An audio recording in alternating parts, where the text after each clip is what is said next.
money, but it was not $91 billion. It was so much significantly less. I don't understand why he keeps repeating that stat when it's just like a literal lie, and there's so many other things you can like complain about Puerto Rico. Not to mention the FEMA supervisor who was in charge of Puerto Rico's aid, who was assigned from the Trump administration, also stole a bunch of money. But no, is that racist though?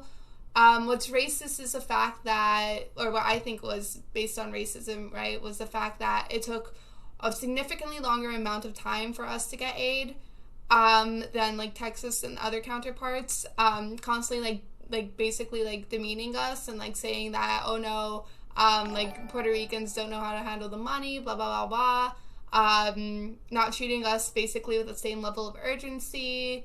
Yeah, I have a very hard time thinking about any other reason that he would treat us like that. What do you guys think? He doesn't have any casinos in Puerto Rico, does he? And nope. Oh, I wonder if that has something to do with it. Mm-hmm.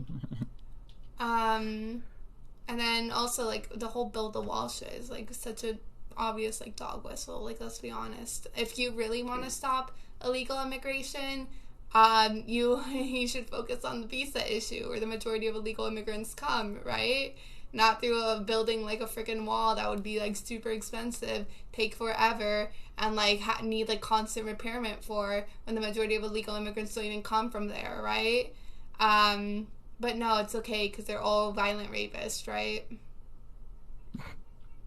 Yeah.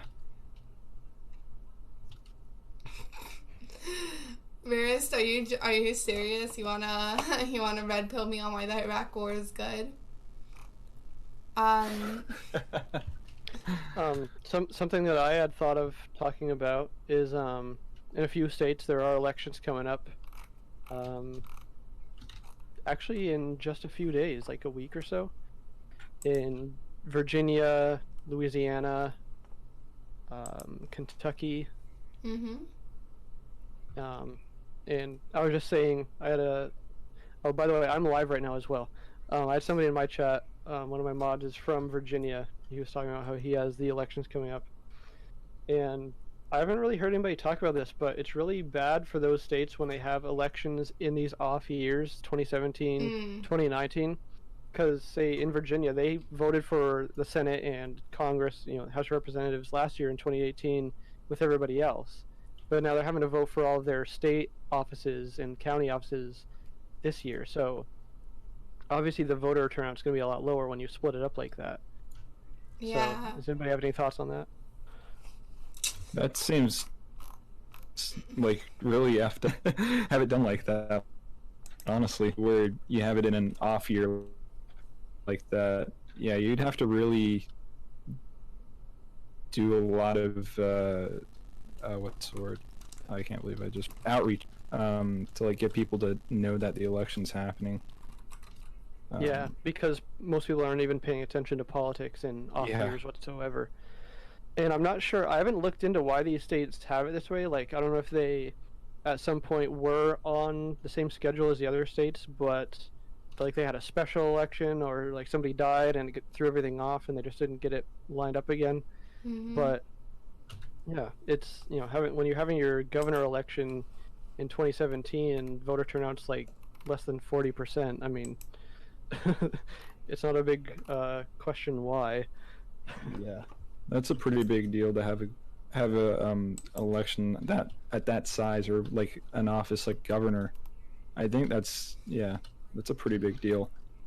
And even some states have their big elections in the midterms. So let's say they have their governor election in 2018 instead of 2016 or 2020. My state, Vermont, and also New Hampshire, we have elections for governor every 2 years, and some people argue against that because it doesn't give the governor as much time to do their job because they spend more time campaigning. But I think it's net positive because when you have more frequent elections, they're more accountable to the public, and also it gives us more chances to have the voters get out and have their voices heard. So yeah, I just special election or not, I think it's crazy how in the U.S. it's not a federal holiday. That is so decentralizing. That Tuesday, election day, should be totally like nobody has to work. Just go and vote, literally. That's it. Yeah. It's yeah, no, that's fucked up. And obviously like they do it on purpose, but that's even more fucked up. Yeah, that coupled with I don't know if you've heard of Andrew Yang's plan for democracy vouchers, or basically paying people to donate to the candidate that they favor. If they could do something like that where, they have a paid day off, like by federal law on election day, that would be a huge boost probably to voter turnout. Because so many people, like, they probably want to vote, but they just have to fit it into their tight schedule. They might be working 2 or 3 jobs, transportation, they have to get to the polls, they might have not registered within time to do, early voting or absentee voting, so...